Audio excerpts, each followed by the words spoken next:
नमस्कार। आज हम विवेकानंद कैरियर मार्गदर्शन योजना के अंतर्गत रूबरू होंगे।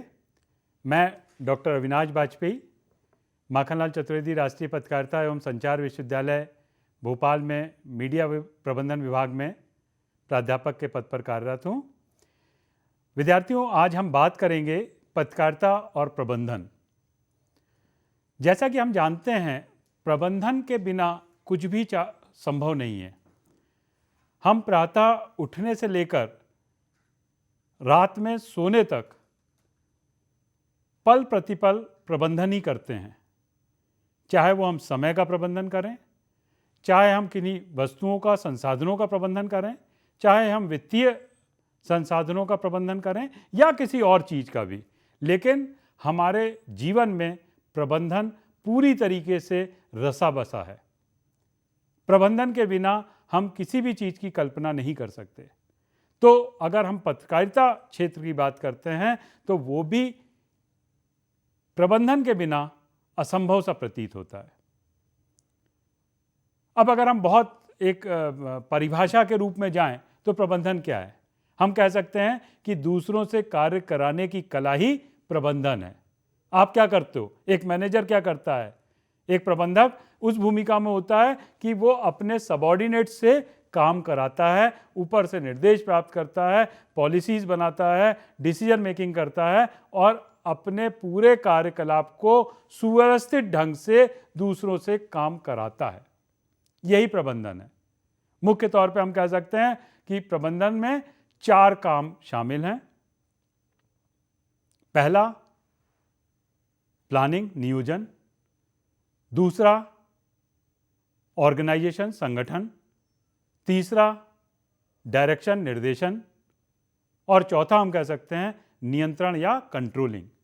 इन 4 कामों को अगर हम दें, इसके अलावा आपको बहुत सारे किताबों में और भी दिखेंगे, समन्वय दिखेगा, परचेजिंग दिखेगा, सेल्स दिखेगा, लेकिन मुख्यतः हम कह सकते हैं कि हम प्रबंधन को इन 4 भागों में बांट के, इन 4 कामों में बांट के देख सकते हैं। वो है planning, organising, directing and controlling. इसको शॉर्ट फॉर्म में हम याद रखने के लिए आप याद रख सकते हो PODC, planning, organising, directing and controlling.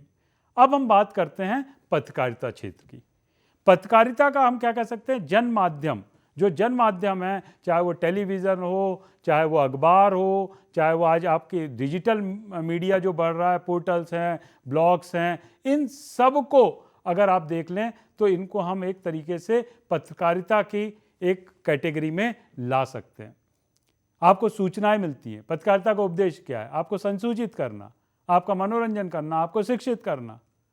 तो आपको शिक्षित करना, आपको सूचनाएं प्रदान करना, आपका मनोरंजन करना, ये सब आपको पत्रकारिता के माध्यम से आपको लगता है कि हमारा ये काम हो रहा है। आपको सूचना, आप मुझे बताइए, आज दुनिया में कोई भी घटना होती है, विदिन सेकंड्स आपके पास आ जाती है जानकारी। ये क्या है? ये हमको आज जो तकनीक इतनी तेजी से बढ़ गई है, डिजिटल माध्यम इतनी तेजी से बढ़ गए हैं, उनके माध्यम, और इनका कहीं ना कहीं आप प्रबंधन कर रहे हो। अगर प्रबंधन नहीं होगा तो ये संभव ही नहीं है। आज आप देखिए, पहले मुझे अच्छे से याद है, भोपाल में अगर अंग्रेजी का अखबार हमें पढ़ना होता था जो दिल्ली से प्रकाशित होता है, तो वो हमें अगले दिन मिलता था, क्योंकि वहां पर फ्लाइट से वो आता था और नेक्स्ट डे यहां डिस्ट्रीब्यूट होता था। लेकिन आज तकनीक ऐसी है, वहां से पेज बनाते हैं, यहां छोड़ते हैं और यहां छप जाता है और हमें उसी दिन सेम डे यहां पर बढ़ जाता है। तो ये तकनीक, और ये सब कहीं ना कहीं प्रबंधित हो रहा है। ये सब काम आपको प्रबंधन में देखने को मिल रहा है। तो अगर हम बात करें जन माध्यमों की, पत्रकारिता की, तो इसको हम 2 टुकड़ों में बांट सकते हैं, 2 विभागों में मूलतः बांट सकते हैं। एक संपादकीय विभाग और दूसरा प्रबंधकीय विभाग। संपादकीय विभाग हमें मालूम है कि जो संपादन का काम करते हैं, उसमें हम कह सकते हैं संपादक आएंगे, समाचार संपादक आएंगे। हमें चूंकि अभी सिर्फ प्रबंधकीय विभाग की बात करना है तो हम उस पर करेंगे, लेकिन मैं थोड़ा सा आपको जानकारी देना चाहूँगा। समाचार संपादक हैं, वरिष्ठ उप संपादक हैं, वरिष्ठ संवाददाता हैं, उप संपादक हैं, लेआउट डिजाइनर हैं, प्रूफ रीडर हैं, और ऐसे तमाम लोग, वो सब आपके किस श्रेणी में आएंगे? वो संपादकीय विभाग का हिस्सा होंगे। अब हम जो इसका दूसरे विभाग की हमने बात करी, वो है प्रबंधकीय विभाग की संरचना। प्रबंधकीय विभाग में हमारा जो भी मैनेजरियल काम है, जो प्रबंधकीय काम है, उसको मूर्त रूप देने के लिए हर मीडिया संस्थान में प्रबंधकीय विभाग होता है। अब कई बार ये बहस होती है, जैसे मैं आपको बताऊं, अगर हम मैनेजमेंट की बात करें तो फाइनेंस और मार्केटिंग वालों की हमेशा एक वो होती है, फाइनेंस वाला कहता है कि अरे हमारे प्रोडक्ट में बहुत दम है और मार्केटिंग तो फालतू में पैसा खर्चा कर रही है। मार्केटिंग वाला कहता है कि नहीं, हमें अगर और कुछ विज्ञापन का पैसा मिल जाए, कुछ और बजट मिल जाए तो हम प्रोडक्ट को और कहाँ से कहाँ पहुँचा दें, सेल्स बढ़ा दें।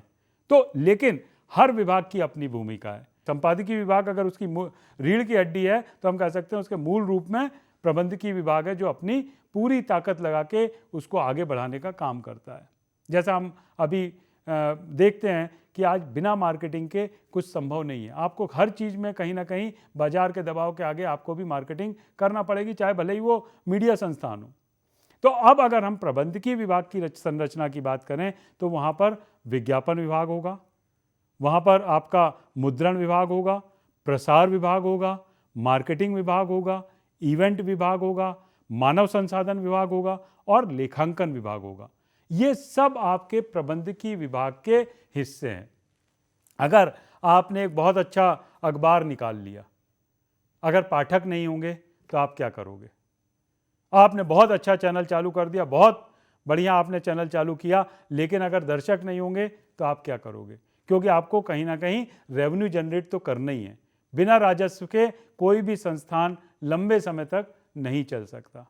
अब वो रेवेन्यू जनरेट करने के लिए आपको कहीं ना कहीं प्रबंधकीय विभाग पे आश्रित होना पड़ेगा, प्रबंधकीय विभाग की मदद लेना होगी। प्रबंधकीय विभाग में जैसा अभी मैंने कहा, विज्ञापन विभाग बहुत महत्वपूर्ण विभाग है। अगर विज्ञापन विभाग का काम ना हो तो आपका पैसा जनरेट, क्योंकि किसी भी मीडिया संस्थान में मैंने आपको बताया 3 तरीके से पैसा जनरेट हो सकता है। एक आपको होता है विज्ञापन के माध्यम से, जो सबसे बड़ा रेवेन्यू का सोर्स है। दूसरा जो माध्यम है वो आपका है सर्कुलेशन, प्रसार, और तीसरा है स्पॉन्सर्ड प्रोग्राम्स, प्रायोजित प्रोग्राम। तो सबसे बड़ा अगर कोई रेवेन्यू जनरेशन का मॉडल है तो वो है आपका विज्ञापन। हम देखते हैं अगर टेलीविज़न की बात करें तो कुछ सेकंड्स लाखों में बिकते हैं, एयर टाइम जो है वो लाखों में होता है। और वो काहे पे डिपेंड करता है? वो डिपेंड करता है कि आपका किस समय में विज्ञापन दिया गया, कौन सा समय है जिसमें वो विज्ञापन प्रसारित हुआ, कितनी देर का विज्ञापन है, 15 सेकंड का विज्ञापन है, 30 सेकंड का विज्ञापन है, उस पर। इसी तरीके से प्रिंट मीडिया में जब हम देखते हैं तो प्रिंट मीडिया में आपका वो स्पेस के आधार पे होता है, कितने स्पेस, कॉलम सेंटीमीटर का स्पेस लिया, उसके आधार पे होता है। तो ये विज्ञापन विभाग का काम है कि वो विज्ञापन लाता है और उसके आधार पे पैसा, रेवेन्यू जनरेशन का काम करता है। ये प्रबंधकीय विभाग का काम है। दूसरा अगर हम देखें तो आपका मुद्रण विभाग है, जो आपका प्रसार संख्या बढ़ाने का काम करता है। आपको किस तरीके से मुद्रण होना है वो एक प्रबंधकीय, क्योंकि वहाँ पर आपको प्रिंटिंग जो होना है वो प्रिंटिंग भी एक बहुत बड़ा मैनेजरियल स्किल है। वहाँ पर कितने लोग लगेंगे, किस तरीके के लोग लगेंगे, कैसे आपका वहाँ से पेज छूटेगा, कहाँ पर जाएगा पेज, किस तरीके से प्रिंट होगा, बंडल कहाँ बनेंगे, ये सब पूरा काम मुद्रण विभाग का काम है। किस तरीके से प्रिंटिंग होगी और वो अपने ग्राहकों तक पहुँचेगा, ये पूरा मुद्रण विभाग का काम है। प्रसार विभाग जो सर्कुलेशन का काम करता है। आपको मालूम होगा कि अखबार, मैं आपसे अगर पूछूं कि अखबार आप कोई सा भी ले रहे हो, आप उसके मालिक से मिले हो क्या, तो आपका शायद जवाब होगा नहीं। लेकिन अगर मैं कहूं आप उस हॉकर को जानते हो क्या, तो आपका जवाब होगा हाँ। तो वो हॉकर जो है वो बीच की कड़ी है। इसीलिए अगर आपको ध्यान में होगा तो कई बार ये अखबार वाले उन हॉकर्स को अपने फेवर में करने की बात करते हैं, अपने पक्ष में करने की बात करते हैं, कुछ स्कीम्स उनके लिए भी लाते हैं। कई बार ऐसा देखने में आया, कोई मीडिया समूह उनको बारिश के लिए बरसाती देता है, छाता देता है, टिफिन लंच बॉक्स देता है, क्योंकि वो हॉकर ही है जो आपके संपर्क में है। अगर वो हॉकर आके कहता है कि नहीं साहब आज ये एक्स अखबार लोगों ने लेना कम कर दिया, वाई ज़्यादा पढ़ रहे हैं, तो आप उस दूसरे वाई अखबार की ओर एक तरफ से वो आपको उसका विज्ञापन कर रहा है। तो आपको जो प्रसार संख्या है वो भी एक रेवेन्यू मॉडल है, वो प्रबंधकीय कार्य है। आप अपनी प्रसार संख्या कैसे बढ़ाओगे, आप अपना सर्कुलेशन कैसे बढ़ाओगे। अगर एक अखबार कोई एक सप्लीमेंट चालू करता है तो दूसरे अखबार की मजबूरी होती है कि वो सप्लीमेंट चालू करे, क्योंकि आपको लगातार इसमें रिसर्च होती रहती है, लगातार इसमें आप फीडबैक लेते रहते हो कि हमारा अखबार अच्छा चल रहा है तो क्यों चल रहा है, और अगर नहीं चल रहा है तो क्यों नहीं चल रहा है। बहुत सारे चैनल आते हैं और गायब हो जाते हैं क्योंकि वो कंटेंट उस तरीके का नहीं परोस पाए, उनने फीडबैक उस तरीके का नहीं लिया, खूब करोड़ों रुपया लगाया लेकिन वो नहीं चल पाया। तो आपको ये भी देखना है कि आपका प्रसार कैसे बढ़ेगा, सर्कुलेशन। आपने बहुत अच्छा कंटेंट दिया है, बहुत अच्छा लेआउट डिज़ाइन है, लेकिन वो जब तक ग्राहक के पास, पाठक के पास नहीं पहुंचेगा, उसकी एक्सेप्टेबिलिटी कैसे होगी, उसकी स्वीकारता कैसे होगी। स्वीकारता के लिए जरूरी है कि वो आपके पाठक तक पहुंचे। तो प्रसार विभाग प्रबंधकीय कार्य का एक बहुत बड़ा अच्छा उदाहरण है कि वो आपका प्रबंधकीय कार्य किस तरीके से होता है। फिर हम बात करते हैं मार्केटिंग। मार्केटिंग एक ब्रॉडर टर्म है, बड़ा टर्म है, जिसमें ये सब आता है। मार्केटिंग में आप स्ट्रेटजीज बनाते हो, सेल्स है, प्रमोशन है, ये सब चीज़ें मार्केटिंग का पार्ट है। आप अपने आज आप देखिए बहुत सारे सीरियल्स का भी विज्ञापन आपको दिखाई देता है। सोनी में ये आएगा, इस चैनल में ये आएगा, कलर्स में ये आएगा। तो ये क्या है, ये वो अपने पर्टिकुलर सीरियल का प्रमोशन कर रहे हैं। कई बार आपको लगता है कोई एक समाचार चैनल है, दोपहर के समय में उनके पास ज़्यादा कंटेंट नहीं है, वो सौजन्य से दिखाते हैं, वो सौजन्य से कोई धारावाहिक ले लेंगे और वो धारावाहिक को अपने चैनल में चलाएंगे। और सौजन्य इसलिए लिखना जरूरी है कि वो उनने नहीं बनाया है, उनने प्रोड्यूस नहीं किया है, वो किसी कलर से लिया है, वो किसी सोनी से लिया है, तो वो लिखते हैं सौजन्य से सोनी टीवी, सौजन्य से कलर टीवी, क्योंकि वो उनके द्वारा प्रस्तुत नहीं बनाया नहीं गया है, वो दूसरों से उनने लिया है। लेकिन उस समाचार चैनल को भी बहुत ज़रूरी है कि वो अपने दर्शकों को कुछ इंटरटेनमेंट दिखाए। तो इसलिए आप जो मार्केटिंग विभाग है वो बहुत महत्वपूर्ण विभाग है, प्रबंधकीय कार्य करने के लिए मार्केटिंग विभाग है। इवेंट विभाग, आप बहुत सारे देखते हो, आज ये ऑटो एक्सपो लगा है और ये ऑटो एक्सपो दैनिक भास्कर ने लगाया। अभी आप देखते हैं जब नवरात्र आती है तो बहुत सारे अखबार के लोग, बहुत सारे अखबार मीडिया समूह कुछ कुछ डांडिया प्रायोजित करते हैं कि यहाँ पर ये डांस जो है ये दैनिक भास्कर का लगा हुआ है, ये पत्रिका का लगा हुआ है, राज एक्सप्रेस का लगा हुआ है, ऐसे और भी बहुत सारे। अब उनसे आप देखेंगे तो उनको क्या फ़ायदा मिल रहा है, लेकिन अल्टीमेटली प्रमोशन उनका हो रहा है। तो ये इस तरीके के इवेंट आयोजित करना, ये भी मैनेजमेंट टीम का पूरा काम है और मैनेजमेंट डिपार्टमेंट का काम है कि इस तरीके के इवेंट आयोजित करके उसको पॉपुलर बनाएं, अपने अखबार को पॉपुलर बनाएं। तो ये भी इवेंट वाला भी काम प्रबंधकीय कार्य है। फिर आप देखिए, जैसा मैंने आपको पहले भी बताया, आज ये मीडिया समूह भी औद्योगिक घराने बन गए हैं, उस तरीके से कॉरपोरेट हाउस बन गए हैं। तो वहाँ पर भी आपको मानव संसाधन प्रबंधन बहुत ज़रूरी है। कौन आएगा, आप देखिए मानव संसाधन प्रबंधन चालू होता है वेरी फर्स्ट जब आपका रिक्रूटमेंट होता है, आप उसका विज्ञापन देते हो, विज्ञापन के बाद एप्लीकेशंस आती हैं, एप्लीकेशन स्क्रूटनिंग होती है, उनके रिटन एग्ज़ाम होते हैं, उनके इंटरव्यू होते हैं, उनके सिलेक्शन होते हैं, उसके बाद में उनको इंडक्शन होता है, उनकी छुट्टियों का हिसाब रखना, उनकी सैलरीज फिक्स करना, उनको इंसेंटिव्स देना, उनको अप टू रिटायरमेंटरी बेनिफिट्स, ये सब किसका काम है, ये HR डिपार्टमेंट का काम है, मानव संसाधन विभाग का काम है, जो इन सब चीज़ों की चिंता करता है। किसने कितनी छुट्टी ली, किसका कब प्रमोशन होना है, किसको क्या इंसेंटिव मिलना है, तो वो सब चीज़ें, उसका काम कैसा है, वो सब चीज़ें, परफॉर्मेंस अप्रेजल करना, ये सब मानव संसाधन विभाग का काम है।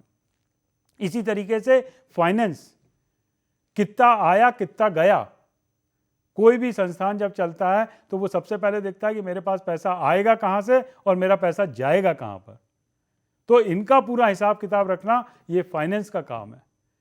और हम कह सकते हैं कि ये सब मिलके कोई भी मैनेजरियल काम को करते हैं, चाहे वो प्रोडक्शन का काम हो, जो मैंने अभी बताया मुद्रण, यहाँ पर मुद्रण को हम प्रोडक्शन बता रहे हैं, विज्ञापन है, मार्केटिंग है, इवेंट मैनेजमेंट है, ह्यूमन रिसोर्स है, फाइनेंस है, ये सब मिलके आपका पूरा प्रबंधकीय कार्य करते हैं।